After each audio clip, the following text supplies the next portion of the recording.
기도드리겠습니다. 전능하신 하나님 아버지, 주님의 은혜 안에서 살아가게 하시고 오늘도 거룩한 수요 예배 하나님 앞에 나와 예배 드릴 수 있도록 은혜 주심에 감사합니다.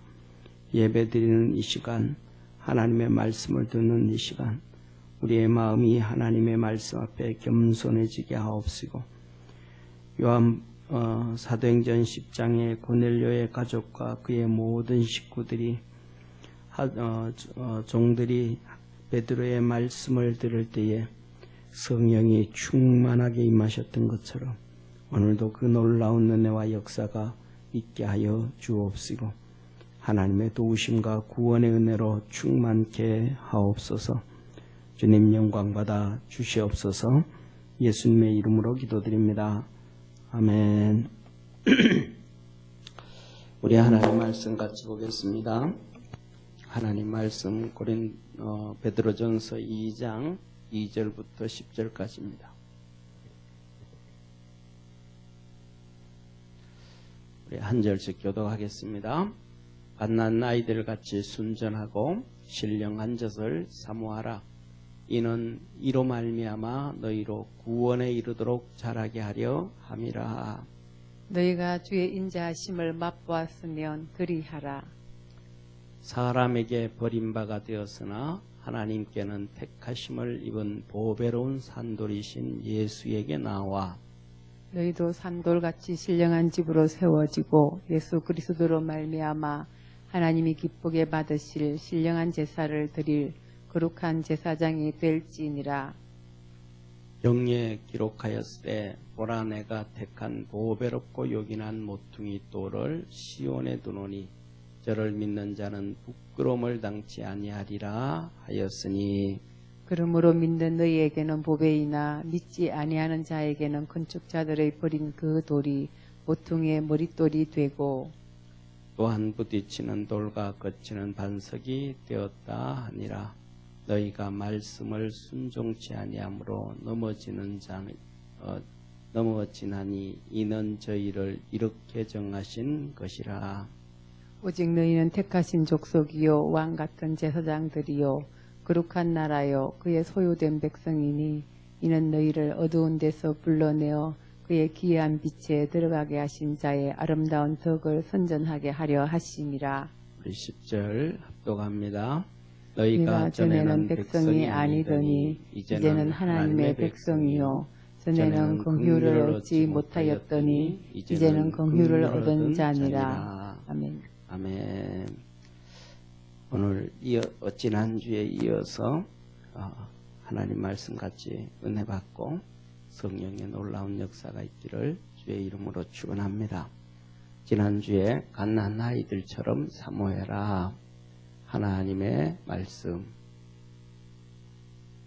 갓난 아이들처럼 신령한 젖을 사모해라. 이 신령한 젖이라는 얘기는 하나님의 말씀을 얘기한단 말이에요. 말씀. 자, 이 말씀을 조금 우리가 깊이 생각해 보면 자 보세요. 여기에 로마에서 이제 본도, 비두니아, 갑바도기아, 아시아 이게 살기 위해서 이제 핍박을 피해서 크리스찬들이 이렇게 도망을 와 있다 이 말이에요. 이걸 한번 자세히 보면 이 로마의 이 핍박을 통해서 첫째, 나중에는 65년경에 베드로도 순교를 하고 그 다음에 바울도 순교를 해요.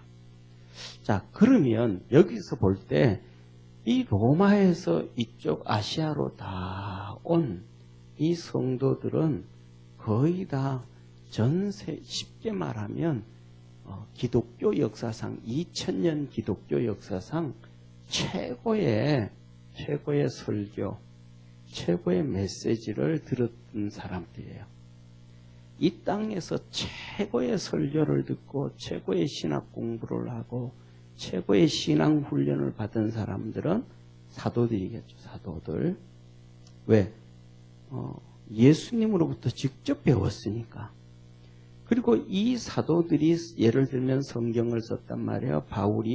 사도 바울이 신약 성경 13권에서 14권, 그와 관련되어진 것 뭐 하면 16권 정도. 그 다음에 베드로도 똑같이 오늘 직접 베드로 전서, 베드로 후서를 이들에게 써주고 베드로의 설교를 들었단 말이에요.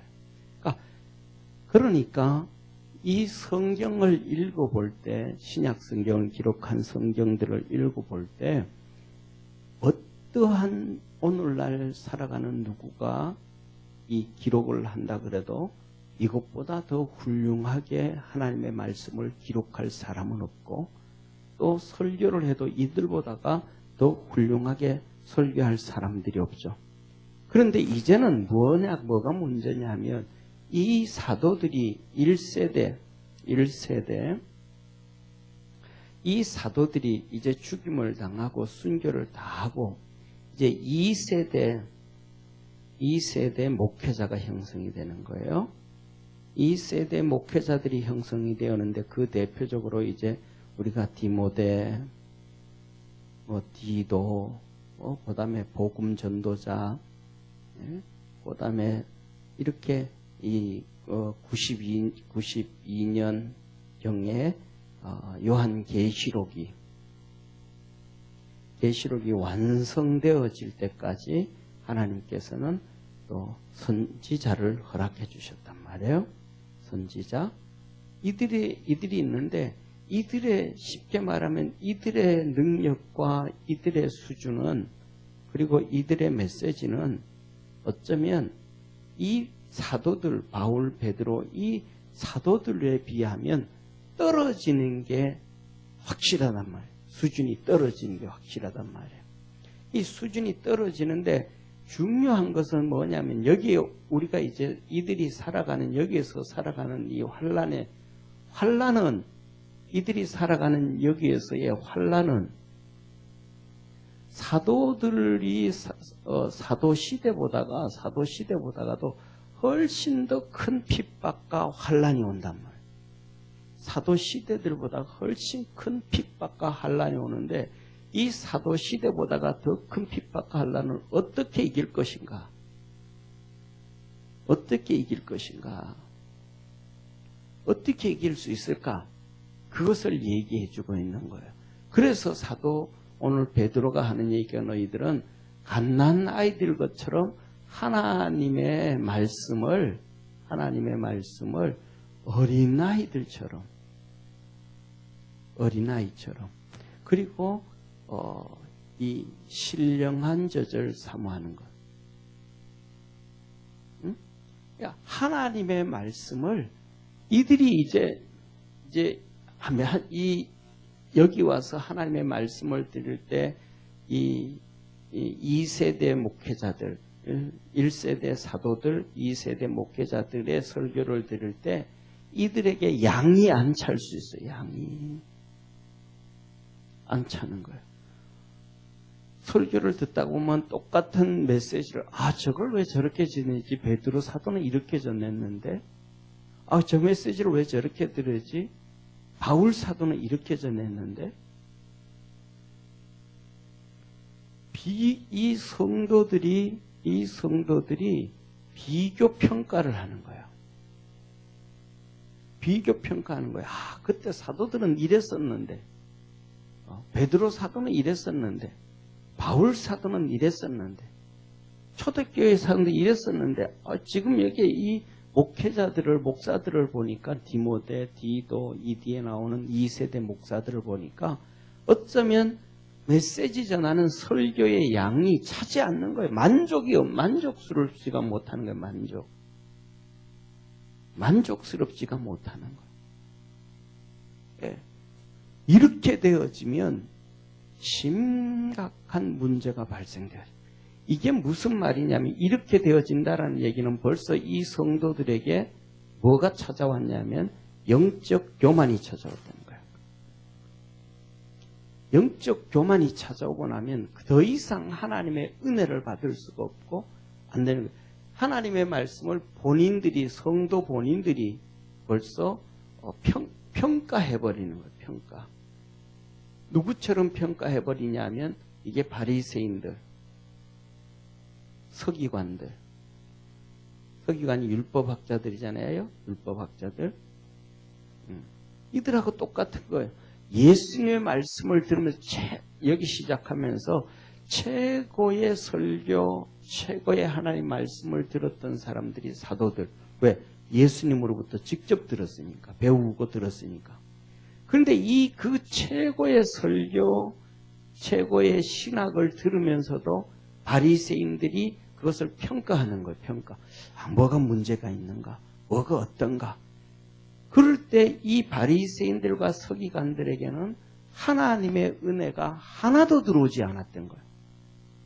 그들에게는 그냥 단지 성경 지식이고 천국 지식이고 그들을 변화시키고 그들에게 하나님의 은혜로 설 수 있는 것이 아무것도 없었던 거예요. 그러니까 새로운 것 들을 때는 놀랍다 하고 돌아가는 거예요. 대표적인 경우가 7 형제들과 부인 한 명이 그렇게 하다가 죽었는데 천국에서 나중에 부활 후에는 누구의 부인이 되겠습니까? 그랬더니 예수님이 쭉 설명을 해주니까 그때는 결혼도 안 가고 시집도 안 가고 천사처럼 산다. 그랬더니 그들이 그렇습니까? 하고 믿고 믿음으로 나와야 되는데 그들이 신기하다. 놀랍다. 그리고는 가버리는 거예요. 그들에게 뭐가 없었는가? 하나님의 은혜가 전혀 들어가지 않았다라는 사실. 그래서 여기서 베드로가 하는 얘기가 너희들은 갓난 아이들처럼 하나님의 말씀에 대해서 평가하지 말고 아이들처럼 그 말씀을 그대로 순수하게 받아들이면 이 말씀이 이 모든 환난과 어려움을 이기게 한다. 그러니까 순수하게 그 말씀을 받아들이면, 다시 말하면 그 말씀을 순수하게 그대로 믿으면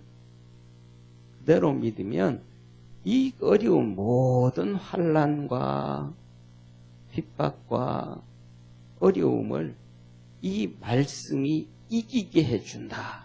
말씀이 이기게 해준다라는 거예요. 말씀이 이기게 해준다.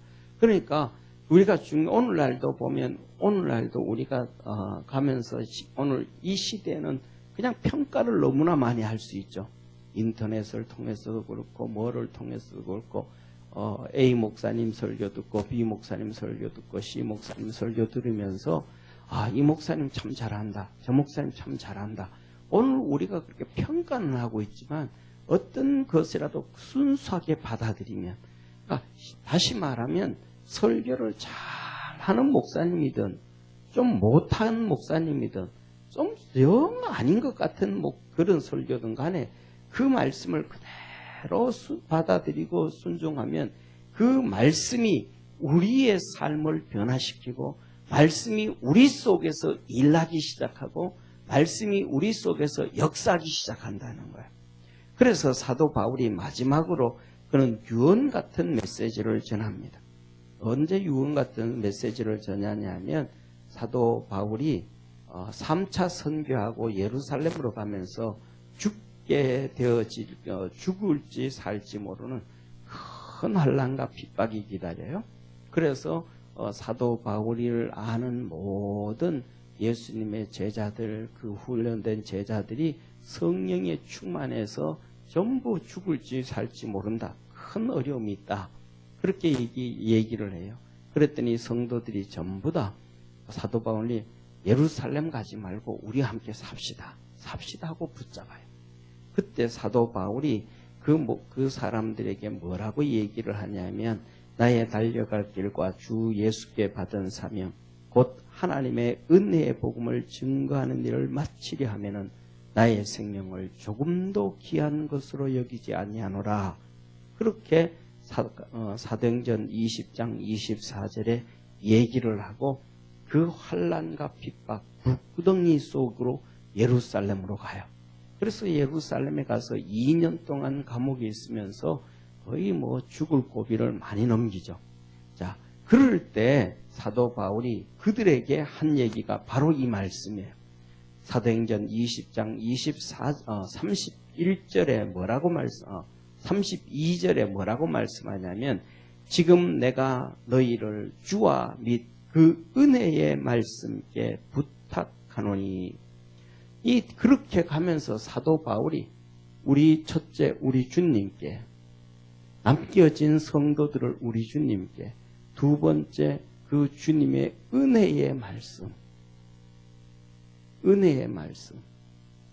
이 말씀께, 지금까지 전해준 그 하나님의 말씀께 부탁하노니, 그 말씀이 너희를 능히 든든히 세우사 거룩해 하심을 입은 모든 자 가운데서 기업이 있게 하시리라.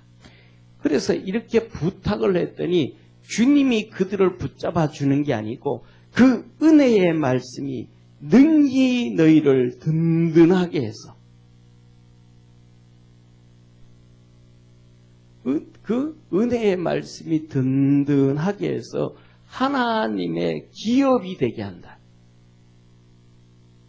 하나님의 후사가 되도록 만드는, 뭐가?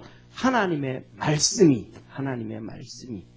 그래서 오늘 여기에 사도 베드로와 사도 바울은 로마에서 순교당하고 죽고 난 다음에 그 뒤에 나오는 2세대 목사님들의 메시지가 그 1세대 바울과 베드로와 사도들보다는 훨씬 더 수준이 떨어지고 훨씬 더 못나고 훨씬 더 보잘것도 없어도 그 말씀을 그냥 그대로 순전한 어린 아이들처럼 사모하면서 그 말씀을 받아들이면 그 말씀이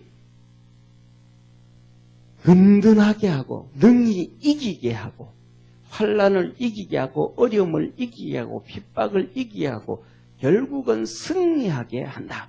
하나님의 말씀을 정말 받아들일 수 있는 축복의 성도가 되어야 된다라는 거예요. 그래서 이 말씀을 읽은 베드로 사도의 이 편지, 이 하나님의 말씀을 듣고 이들이 정말 그렇게 살아간단 말이야.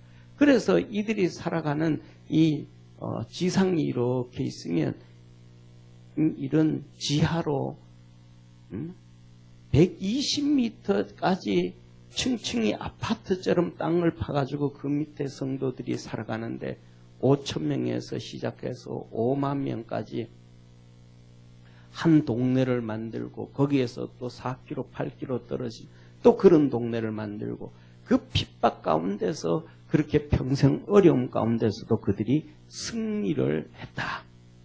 중요한 것은 오늘날도 그렇지만 정말로 좋은 설교, 훌륭한 목사님 설교들도 정말로 중요하지만 가장 중요한 것은 어느 누구가 전하든지 간에 그 말씀을 제대로 받아들이느냐, 믿느냐의 문제. 그 말씀을 그대로 받아들이고 믿게 되어질 때에 그 은혜의 말씀이 우리를 든든히 세워가고 모든 환난을 이기게 하고 그리고 하나님의 유업을 얻는 기업을 만들어준다. 그래서 우리 모든 성도들이 그리스도 안에서 그렇게 승리할 수 있는, 이길 수 있는 그러한 믿음의 성도가 되기를 바랍니다.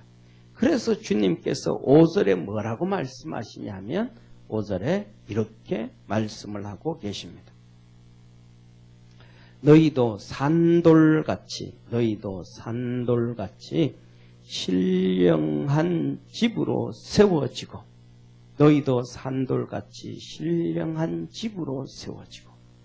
예, 산돌같이가 뭐예요? 산돌같이. 두 번째, 산돌같이 이 말은 예수님같이 이 말, 예수님같이. 이 산돌이 예수님이라면 살아있는 돌, 리빙스톤, 살아있는 돌.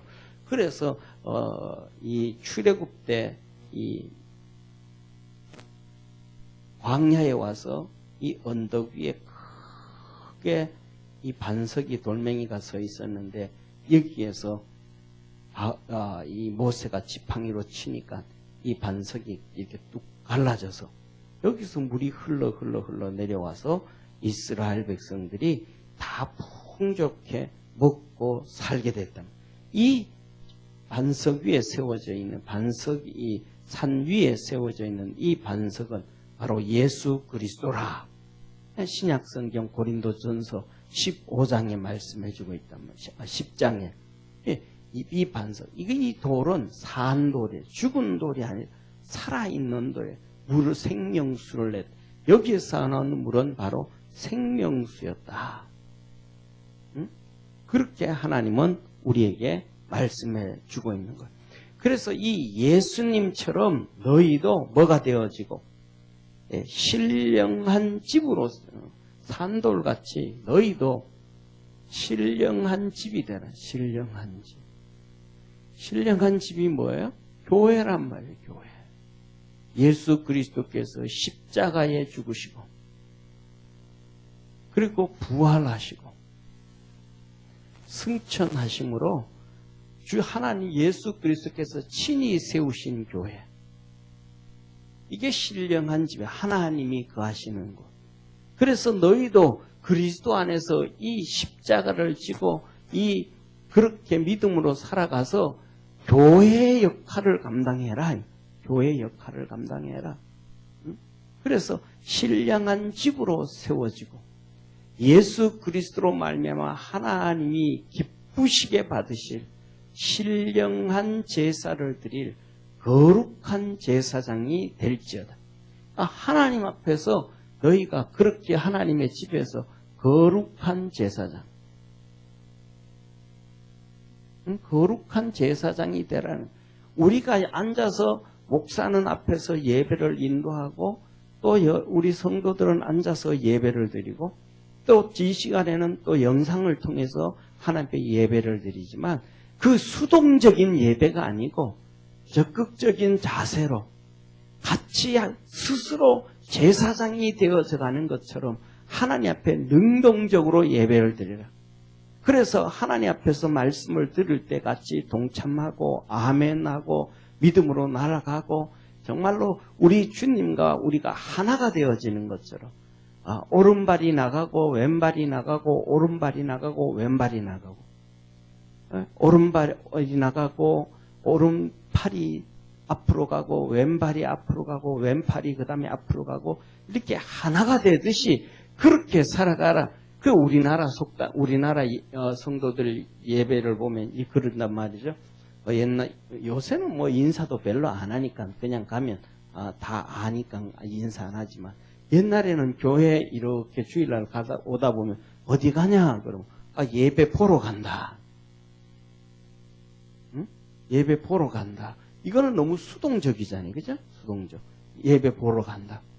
근데 내가 이 말을 우리가 능동적으로 바꾸면 예배 드리러 간다. 예. 내가 보는 것과 내가 예배를 드리는 것과는 엄청난 차이가 있는 거예요. 응? 그러니까 얘가 예배를 내가 예배를 보는 것은 수동적인데 예배를 드리는 것은 능동적이에요. 예배를 보러 가니까 왜 시간이 저렇게 길어? 왜 예배를 저렇게 길게 드려? 왜 저런 찬송을 불러? 오늘은 기도의 준비가 제대로 좀 덜 됐구만. 이렇게 되는 거예요. 자기가 평가를 하는 거예요. 평가. 그러니까 거기에는 은혜가 없어지는 거예요. 은혜가. 또 자기가 생각하는 만큼 잘 되죠. 잘하고 있네. 준비 참 많이 했네.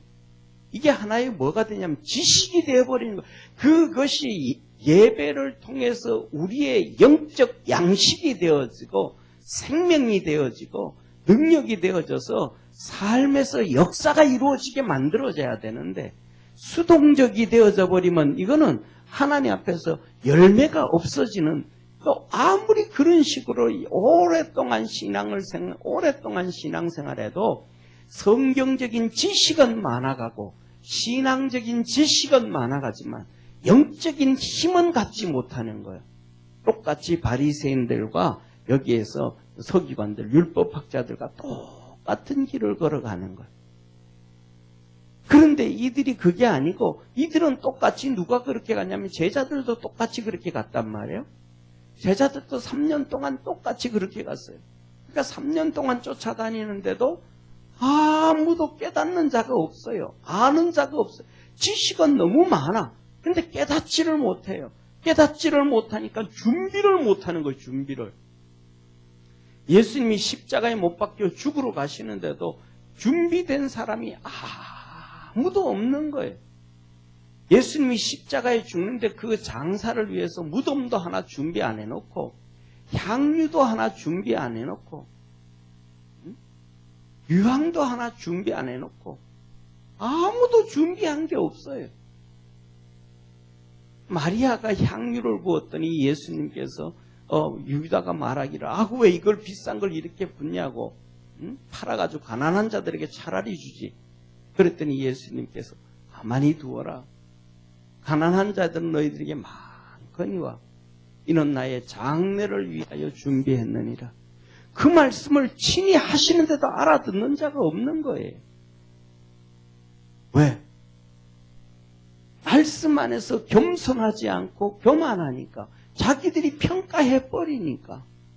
예배는 우리가 평가해야 될 것이 아니고 예배는 위에 계신 하나님이 평가한다라는 것을 믿으시기를 바랍니다. 예배는 우리가 평가해야 될 문제가 아니고 예배는 하나님이 평가하는 거예요. 그래서 하나님이 평가를 하셔서 요한복음 4장에 말씀하시는 것처럼 하나님은 오늘도 참으로 예배하는 자들을 찾으시느니라. 수동적으로 그게 아니고 능동적으로 하나님 앞에 예배드리는 사람을 하나님은 찾아서 그들에게 은혜 주시고 그들에게 복을 주시고 그들에게 믿음을 주시고 그들을 붙잡아주고 일으켜 세워주고 생명을 주신단 말이에요. 예배는 예배답게 우리가 찬양은 하지만은 그거는 그냥 찬양으로 끝나는 거예요. 그냥 정말로 예배를 예배답게 하는 사람들이 얼마나 될까? 온통 이스라엘 전체가 아브라함의 후손이었지만 예수님이 이 땅에 오실 때, 메시아가 이 땅에 오실 때 준비된 사람은 아무도 없어요. 예루살렘이 그 소리를 듣고 막 앞서거니 뒤서거니 하면서 베들레헴에 메시아로 오신 예수님 앞에 가서 엎드리고 경배하고 하나님께 감사하고 아무도 없어요. 소동만 일어나 소동만. 오시면 안 되는데 왜 오신 거야? 전부 말로는 기다리는 거예요. 지식으로는 기다리는 거예요. 실질적으로는 안 그렇다 이 말이에요. 그렇다면 예수님이 오실 때는 재림할 때는 그런 일이 없겠는가? 재림하실 때도 똑같아요. 전 세계 흩어져 있는 수많은 기독교인들이라 하면서도 구원받지 못하고 들림받지 못할 자가 정말로 많단 말이에요. 왜? 도둑처럼 주님께서 오신다고 하시면서. 그래서 깨어서 근신하라 그러는데 깨어서 근신하는 우리가 얼마나 있는가? 여기서 우리 주님께서 하시는 말씀이 거룩한 산제사장으로 예배를 수동적으로 드리지 말고 능동적으로 드려라.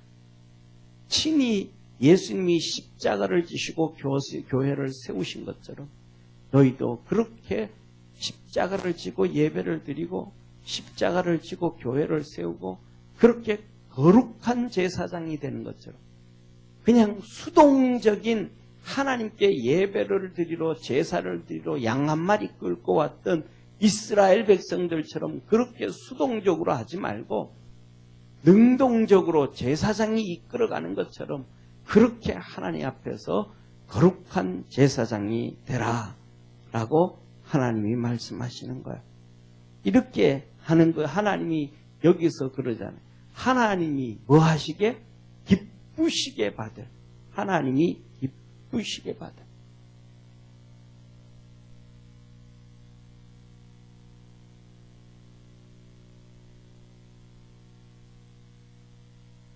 하나님이 기쁘시게 받을 예배, 하나님이 기쁘시게 받을 예배. 이 말씀은 다른 말로 하면 앞에 했던 말하고 똑같잖아요. 앞에 정말로 위대한 바울, 위대한 베드로의 그들과 함께 예배 드릴 때는 그냥 감사하고 그냥 은혜가 되고 아멘 아멘 하고 받아들였는데, 지금 이렇게 환난과 핍박과 어려움 가운데 이 세대 목회자들이 메시지를 전할 때는 그들만큼 못하니까 그냥 마음이 별로 안 동하는 거예요. 마음이 별로 가지 않는 거예요. 마음이 다 닫혀버리는 거예요. 재미없어지는 거예요. 그러니까 안 드릴 수는 없고 그냥 드리는 거예요. 성수지를 안 할 수는 없고 그냥 하는 거예요. 그런데 베드로가 뭐라 그래요? 그렇게 하지 말고 하나님이 기쁘시게 받을 정도로, 하나님이 기쁘시게 받을 정도로 너 자신을 볼 때 너라면 너 그렇게 예배드린 너를 기쁘게 받을 수 있겠는가? 이걸 한번 체크하라는 거예요. 하나님 앞에서 하나님께 기쁘시게, 하나님이 기뻐하실 수 있는 그 예배를 너 스스로 한번 생각하고, 그렇게 하나님 앞에 예배를 드려라. 그래야 그 예배를 그렇게 드려야 중요한 것은 그 환난과 핍박과 어려움을 이길 수가 있다. 이길 수가 있다. 그렇지 아니하면 이 환난과 어려움을 이길 수가 없다라고 말씀하시는 거예요. 그러면서 이렇게만 예배드리면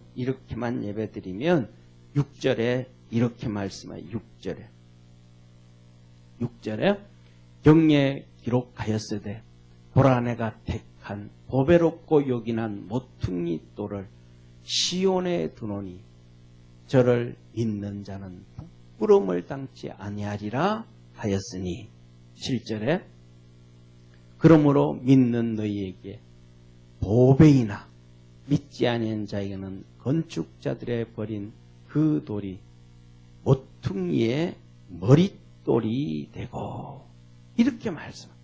다시 말하면 이렇게 하나님 앞에 예배 드리게 되어지면 너희는 절대로 이 큰 핍박과 환난 가운데서 부끄러움을 당하지 않는다.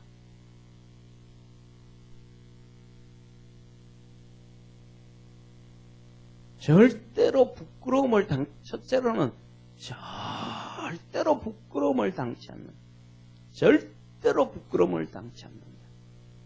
그리고 중요한 것은 이 예수 그리스도는 너희에게 보배가 되어서 건축자들이 버린 그 돌이 모퉁이의 머릿돌이 된 것처럼 예수 그리스도가 이 집이 이렇게 세워지면 이 집에 이 머릿돌이 되어진 것처럼 예수 그리스도가 너의 가슴에, 삶에 아로새겨진다. 아로새겨진다. 이걸 주님께서 우리에게 말씀해 주고 계십니다.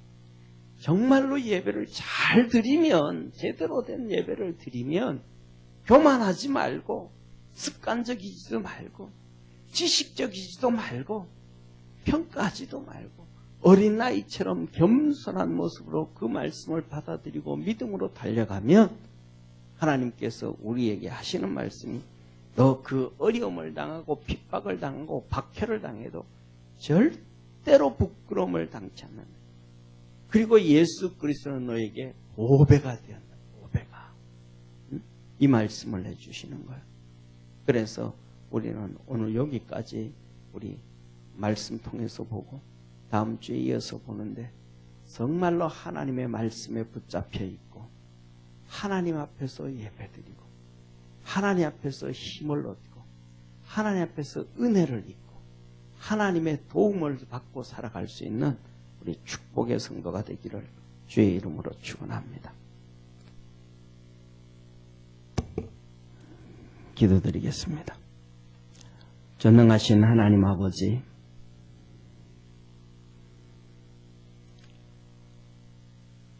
어린아이처럼 순전하다면 그 말씀이 잘 증거되어진 말씀이든 좀 부족한 말씀이든 훌륭한 주의 종이든 그렇지 아니하든 그 말씀이 생명을 만들어주고 그 말씀이 은혜를 주고 그 말씀이 모든 어려움과 환난에서 건져주신다 하였습니다. 우리 모든 믿음의 성도들이 그리스도 안에서 이 하나님 말씀 붙잡고 어린 아이들처럼 그렇게 사모하며 하나님이 주시는 은혜와 믿음으로 승리하도록 하늘문을 열어 축복하옵소서.